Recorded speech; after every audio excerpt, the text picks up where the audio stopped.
चलिए बात करते हैं आज हम आपका ये टॉपिक डिहाइड्रोहैलोजिनेशन रिएक्शन। इस रिएक्शन को हम एलिमिनेशन रिएक्शन के नाम से भी जानते हैं और इस नाम से भी जानते हैं, डिहाइड्रोहैलोजिनेशन रिएक्शन और एलिमिनेशन रिएक्शन। साथ साथ इस रिएक्शन को हम अल्फा बीटा रिएक्शन के नाम से जानते हैं। ठीक है, अब यहां मतलब क्या है? डी मीन्स हटाना। किसको हटाना है आपको? हाइड्रो मीन्स हाइड्रोजन को, और हैलोजन लिखा हुआ है यानी कि हैलोजन को भी हटाना।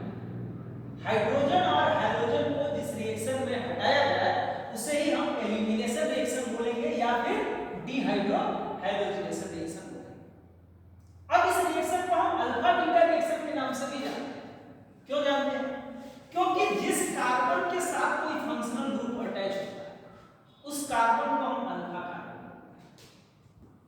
इस कार्बन से अटैच है फंक्शनल ग्रुप, तो ये क्या हो जाएगा? अल्फा। और अल्फा कार्बन से अटैच जो कार्बन होता है उसको हम बीटा कार्बन। तो अब अल्फा वाले पोजीशन से हैलोजन गया, हैलोजन कौन कौन है? एक्स हैलोजन, फ्लोरीन आता है, क्लोरीन आता है, ब्रोमीन आता है और आयोडीन आता है। सवाल ये है कि इनको हैलोजन क्यों बोला जाता है? तो हैलोजन जो है वो ग्रीक वर्ड है, हैलो और जेनस दो वर्ड से मिलकर बना। हैलो मीन्स होता है कि ग्रीक वर्ड है, वो होता है साल्ट, और जेनस मीन्स बनाने वाला। जो साल्ट बनाने वाले लोग हैं उन्हें ही हम हैलोजन बोलते हैं, इसलिए इस ग्रुप को ही हम हैलोजन, फ्लोरीन, क्लोरीन, ब्रोमीन और आयोडीन। तो इसमें से कोई भी हो सकता है। ब्रोमीन को हमने लिया है यहाँ, तो अल्फा वाले पोजीशन से हैलोजन रिमूव होता है और बीटा वाले कार्बन की जगह से हाइड्रोजन रिमूव होता है, यानी अल्फा और बीटा दोनों ही पोजीशन इसमें इन्वॉल्व हैं, इसीलिए इस रिएक्शन को हम अल्फा बीटा रिएक्शन के नाम से जानते हैं। अब बात करते हैं अगले टॉपिक कि ये जो पोटेशियम हाइड्रोक्साइड है इसके जगह पे कोई भी आप बेस ले सकते हैं। मैंने पोटेशियम हाइड्रोक्साइड इसलिए सेलेक्ट किया, यहाँ पर मैं सोडियम हाइड्रोक्साइड भी ले सकता था, एल्यूमिनियम हाइड्रोक्साइड भी ले सकता था, कोई भी बेस आप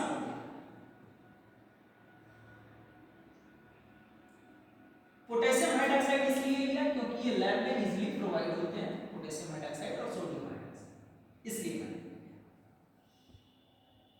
एल्कोहलिक अगर ये ना होगा, इसको अगर मैं एक्वस कर दूंगा तो ये जो प्रोडक्ट बना है आपका एल्कीन, वो एल्कीन ना बनके एल्कोहल बन जाएगा, यानी यहां पर जो Br है इसको रिप्लेस करेगा कौन? OH, और के चला जाएगा। अगर क्लास 10 के हिसाब से देखेंगे तो ये डबल डिस्प्लेसमेंट रिएक्शन हो जाएगा। अगर इस एल्कोहलिक के OH की जगह पे मैं एक्वस के OH ले लेता, कई बार क्लास 12 के बोर्ड एग्जाम में इसको कई बार पूछा, दोनों रिएक्शन को अलग अलग सेट, एक जगह एल्कोहलिक के OH दे देता है, दूसरी जगह एक्वस के OH दे देता है और प्रोडक्ट सेम दे देता है, बच्चे कंफ्यूज हो जाते हैं। तो याद रखना कि एल्कोहलिक रहेगा तो एल्कीन बनेगा, एक्वस रहेगा तो एल्कोहल। अब बात करते हैं इस Br के साथ K चला जाता है, K के साथ Br चला गया, इसको अंडरलाइन में कर देता हूं। अब जब Br यहां से गया तो OH के साथ H जाता है, यहां से H क्यों नहीं जाता है? तो इसके लिए बस यही समझ लो कि भाई इसको इन दोनों के बीच में जो बॉन्ड बना है कोवेलेंट बॉन्ड, ब्रोमीन ज्यादा ताकतवर है, मतलब इलेक्ट्रोनेगेटिव केमिस्ट्री की भाषा में कहते हैं, तो इसका इलेक्ट्रॉन छीन के ले जाता है। अब इसका इलेक्ट्रॉन छीन के ले जाएगा तो इसके ऊपर क्या होगा? ये चिल्लाएगा, यार मेरा लूट के लेके चला गया, इसके ऊपर प्लस चार्ज हो जाएगा। मैकेनिज्म में उसकी हम बात करें कि अगर ये ब्रोमीन चला गया इस K के साथ तो इसके ऊपर क्या आया? प्लस चार्ज आ गया, Br यहां से रिमूव हो और ये बना यहां से KBr। पोटेशियम हाइड्रोक्साइड बेस है, क्यों है बेस? क्योंकि इसमें OH लगा, 10th में पढ़े होंगे कि जिस भी मेटल के साथ जितने भी मेटल के ऑक्साइड और हाइड्रोक्साइड हैं वो सारे के सारे बेस हैं। आपने ये भी पढ़ा होगा कि एसिड क्या होता है, जो हाइड्रोजन को रिमूव करता है, तो बेस क्या होगा, उसका उल्टा कर दीजिए, जो हाइड्रोजन को एक्सेप्ट करे वो बेस, जो हाइड्रोजन को रिमूव करे वो एसिड। इस तरीके से इस OH का काम है हाइड्रोजन आयन को एक्सेप्ट। तो अब हाइड्रोजन आयन कहां से मिले, ये तो खुद ही जला हुआ है क्योंकि इसका इलेक्ट्रॉन इसने छीन लिया। तो अब किसी के साथ जल्दी ये बॉन्ड बनाना नहीं चाहता है, किसी अदर पर्सन के साथ। क्यों? वही कहावत है, दूध का जला छाछ भी फूट के पीता है, नहीं कर पाता। अब ये क्या करता है, देखता है कि हाइड्रोजन कमजोर है इलेक्ट्रोनिगेटिविटी के मामले में, कार्बन ज्यादा ताकतवर है, तो ये इसको बाहर करता है। ये जब बाहर होता है तो हाइड्रोजन तो बेचारा है, अपना इलेक्ट्रॉन छोड़ के जाता है इसको, तो ये H+ के फॉर्म में हाइड्रोजन बाहर आता है। तो इस कार्बन के ऊपर क्या आएगा, माइनस चार्ज। जब ये H+ के रूप में बाहर आएगा, इसका इलेक्ट्रॉन ये ले लेगा, तो इसके ऊपर माइनस चार्ज। अब इन दोनों कार्बन के बीच में बॉन्ड बन जाता है, क्योंकि इसके ऊपर प्लस चार्ज है, इसके ऊपर माइनस चार्ज, तो दोनों के बीच में बॉन्ड बन गया। बना क्या, CH2 डबल बॉन्ड CH2, ये आपस में बॉन्ड बना लिया और ये रिमूव। सिंपल सा रिएक्शन है। K के साथ Br को लेके जाओ, एक H यहां से लेके जाओ, तो यहां क्या बचेगा, एक H यहां से हटाए तो ये बचा CH2, यहां से Br चला ही गया, तो यहां क्या बचा CH2, और CH2 के बीच में बॉन्ड बन गया डबल। अब इसी रिएक्शन को अगर हम आगे करते हैं तो क्या होगा, देखिए अगर हम इसी को एडवांस क्लास लेते हैं तो क्या होता है। एडवांस में हमको बताया जाता है कि भाई देखिए CH3 CH Br और फिर हमने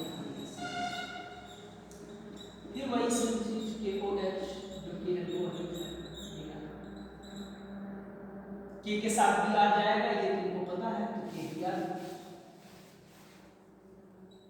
H2O भी बनेगा, ये अल्फा मार्कर चेक कर लो। ये पोजीशन अल्फा की, क्योंकि मैंने बताया था कि फंक्शनल ग्रुप जिस कार्बन से अटैच होगा वो अल्फा कार्बन, और अल्फा कार्बन से अटैच जो कार्बन होगा वो बीटा। एक चीज और क्लियर कर दूं कि ये तरीका तुमको बुक में देखने को मिलेगा, लेकिन ये तरीका अलग है। ये CH3 ऐसे नहीं लिखा होना चाहिए, इसको तुमको ऐसे लिखना चाहिए। लिखने का तरीका ये है ताकि समझ में आए कि कार्बन और कार्बन के बीच में बॉन्ड है। इस हाइड्रोजन को भी ऐसे नहीं लिखना है, आपको ऐसे लिखना है ताकि समझ में आए कि इस कार्बन और इस कार्बन के बीच में बॉन्ड है। ये ध्यान देना है। तो ये पोजीशन अल्फा की, और मैंने बताया था कि अल्फा कार्बन से अटैच जो कार्बन होगा वो बीटा कार्बन, तो बीटा कार्बन ये भी हुआ और बीटा कार्बन ये भी हुआ। अब बच्चे यहाँ कंफ्यूज कि हाइड्रोजन को कहाँ से रिमूव करें, क्योंकि हमने तो बताया कि बीटा से हाइड्रोजन जाएगा, लेकिन यहाँ तो बीटा 2 है, तो क्या करते हैं, दोनों जगह से लेके चलते हैं। पहले यहाँ से एक बच्चे ने ये किया कि उसने यहाँ से हाइड्रोजन रिमूव किया, Br तो यहाँ से ही करेगा किसी भी कंडीशन में, तो एक हाइड्रोजन यहाँ से अगर मैं रिमूव करता हूँ तो ये बनता है CH2, और इन दोनों के बीच में बॉन्ड बना CH, फिर सिंगल बॉन्ड CH3।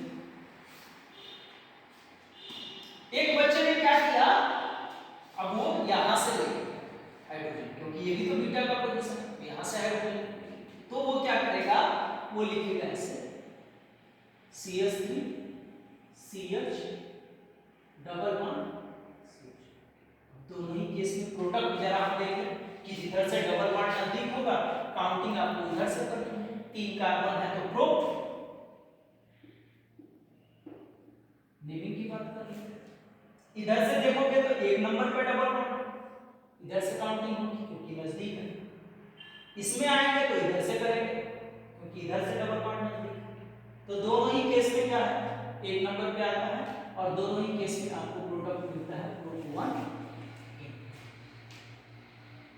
फिर सवाल आता है कि थोड़ा सा और इसको कॉम्प्लिकेटेड किया जाए। अगर मैं इसे ऐसे बना दूं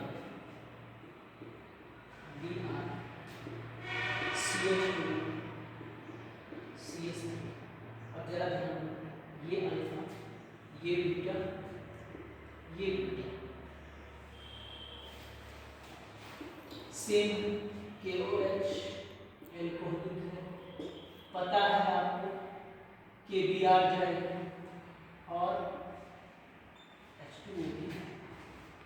दो बीटा है तो दो प्रोडक्ट बनेंगे, एक यहां से एक यहां से। यहां से अगर गया तो क्या बनेगा CH2,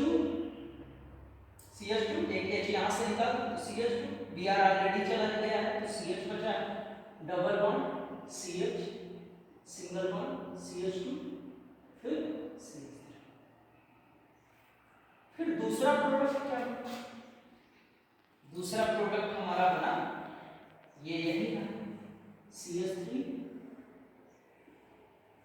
CH, यहां से हाइड्रोजन रिमूव हुआ तो डबल बॉन्ड CH, फिर सिंगल बॉन्ड CH।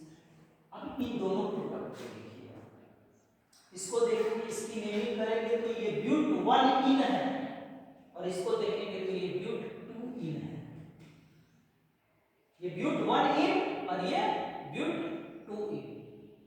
तो प्रोडक्ट आपके ये दोनों बने, लेकिन अब इसमें मेजर प्रोडक्ट कौन होगा और माइनर प्रोडक्ट कौन होगा ये जानने के लिए आपको क्या करना है, एक ट्रिक है कि जिन दो कार्बन के बीच में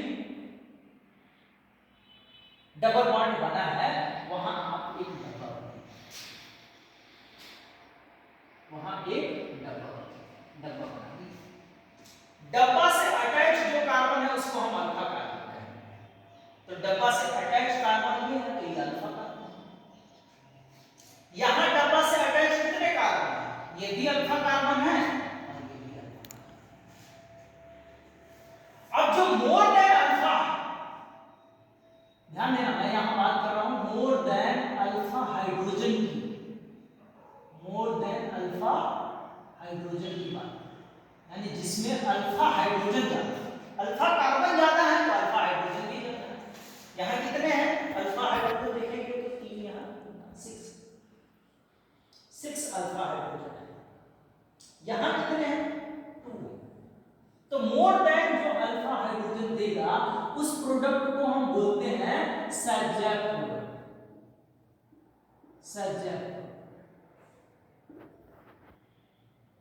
और ऐसे रिएक्शन को हम बोलते हैं सैजैक रिएक्शन। तो इसीलिए ये जो प्रोडक्ट बना है ये सैजैक रूल से बना है, इसलिए हम इसको सैजैक प्रोडक्ट। और लेस देन अल्फा हाइड्रोजन जो होता है उसको हम बोलते हैं हाफमान प्रोडक्ट, और उस रिएक्शन को बोलते हैं हाफमान रिएक्शन। तो इस रिएक्शन में जो हमने पढ़ा इसमें ये दोनों ही प्रोडक्ट। अब यहां पर बैलेंसिंग तुम सोचने लगोगे तो डिस्टर्ब होगा, क्योंकि ये दोनों ही मिलते हैं और यही मेजर प्रोडक्ट होता है जो सैजैक प्रोडक्ट। तो ये मेजर प्रोडक्ट होगा, ये माइनर प्रोडक्ट होगा। ये दोनों ही प्रोडक्ट सॉल्यूशन के फॉर्म में मिलेगी, उसमें ये ज्यादा अमाउंट होगा, ये कम अमाउंट होगा। फिर इनके सेपरेशन के लिए अलग अलग मेथड है। आज बस इतना ही, फिर कल मिलते हैं। नोट करो।